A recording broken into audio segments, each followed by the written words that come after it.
La palabra usada por los unicitarios son las que Pedro y Pablo en 3 ocasiones mencionaron en el libro de los Hechos. Pedro le dijo: arrepentíos y bautícense cada uno de vosotros en el nombre de Jesucristo para perdón de los pecados, y recibiréis el don del Espíritu Santo. Hechos 2:38. Porque aún no había descendido sobre ninguno de ellos, sino que solamente habían sido bautizados en el nombre de Jesús. Hechos 8:16. Y mandó bautizarles en el nombre del Señor Jesús. Entonces le rogaron que se quedase por algunos días. Hechos 10:48. En estos versículos dice que se bauticen en el nombre de Jesucristo, como concordaremos, ¿no? Estas palabras con la fórmula dada por el Señor en Mateo 28 y en Marcos 16. ¿Existe contradicción? Es la pregunta. No. Examinando los pasajes, mirando las circunstancias, estudiando el contexto y leyendo la historia de la Iglesia apostólica y subapostólica, concluimos que los verdaderos cristianos, a través de 20 siglos, no se han apartado de la fórmula trinitaria que Jesús ordenó. El libro de los Hechos es la constitución de las cosas que Jesús comenzó a hacer y a enseñar. Entonces, examinemos por qué Pedro ordenó bautizar en el nombre de Jesús. Pedro predicaba a personas que creían en Dios, a personas que, aunque vagamente tenían idea de la existencia de un espíritu, que la Biblia llama en el Antiguo Testamento, en muchos textos, Espíritu Santo, tenían idea de la existencia de un Espíritu Santo.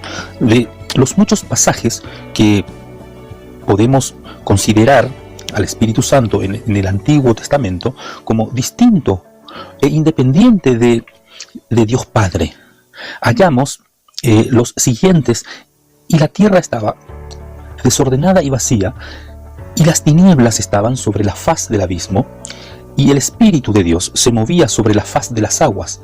Génesis 1:2. Su espíritu adornó los cielos, su mano creó la serpiente tortuosa. Job 26:13. Por la palabra de Jehová fueron hechos los cielos y todo el ejército de ellos, por el aliento de su boca. Salmos 33:6. No me eches delante de ti, no quites de mí tu Santo Espíritu. Salmos 51:11. Mas ellos fueron rebeldes e hicieron enojar su Santo Espíritu, por lo cual se volvió enemigo y él mismo peleó contra ellos. Pero se acordó de los días antiguos de Moisés y de su pueblo, diciendo: ¿dónde está el que les hizo subir del mar con el pastor de su rebaño? ¿Dónde el que puso en medio de él su Santo Espíritu? Isaías 63:10-11. Esta doctrina iba a tener su floración perfecta en el Nuevo Testamento. Pedro predicaba a personas que no creían en Jesús y que antes, al contrario, lo habían escarnecido, despreciado y crucificado. Pero ahora Pedro les dice que ese Jesús era nada más y nada menos que su Mesías, y que toda relación con Dios tenía como fundamento el nombre de Jesucristo, y que por lo tanto en el nombre de él debían de alguna manera recibir el bautismo. Era pues para aquella multitud la oportunidad que tenían de resarcirse de su mal contra su Mesías y de recibir como prueba de su arrepentimiento y fe el bautismo, teniendo como base la persona que 50 días antes habían crucificado. Era la exaltación y elevación de la persona que aborrecieron y que desde ahora sería la persona más amada. A ver, para aquellos sabelianos que dicen que la Trinidad fue decretado en el Concilio de Nicea, tenemos a Cipriano, 200 años después de Cristo.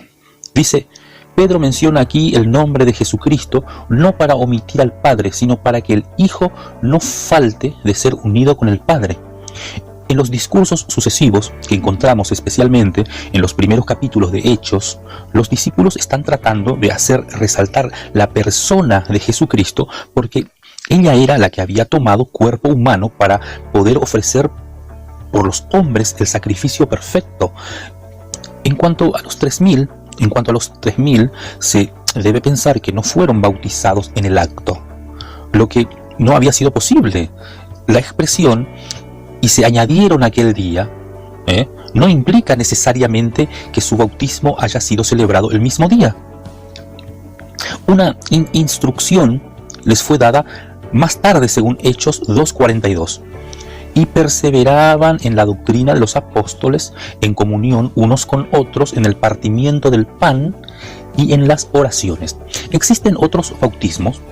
El bautismo por los muertos, por ejemplo, que muy poco se habla, pero que es bueno estudiarlo.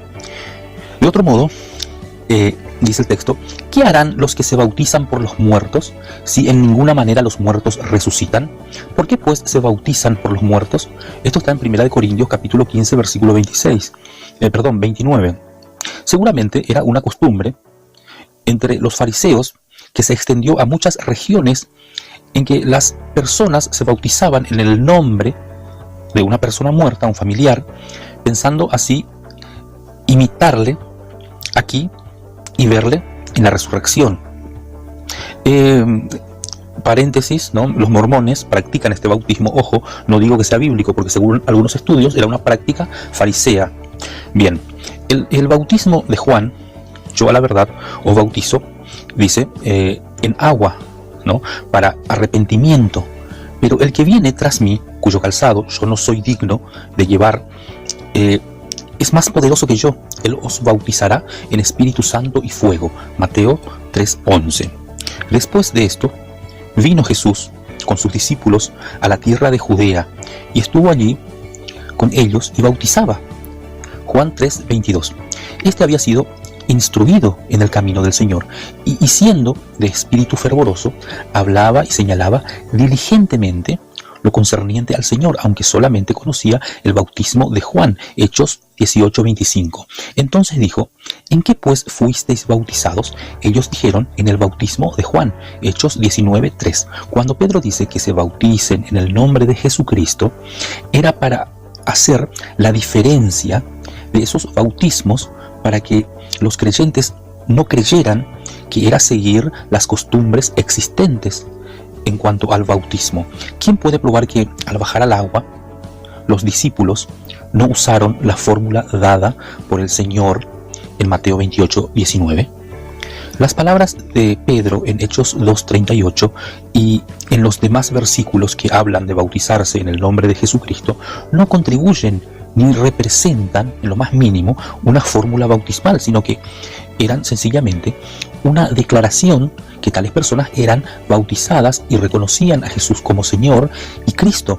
Significa pues literalmente que los judíos habían de descansar sus esperanzas y confianza en su autoridad mesiánica, y que notar que la fórmula trinitaria es descriptiva de una experiencia. Lo que son bautizados en el nombre del Dios Trino están testificando de esta manera que han sido sumergidos en comunión espiritual con la Trinidad, de manera que ellos,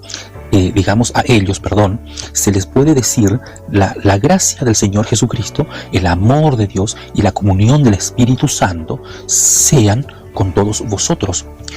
Segunda de Colosenses 3:14.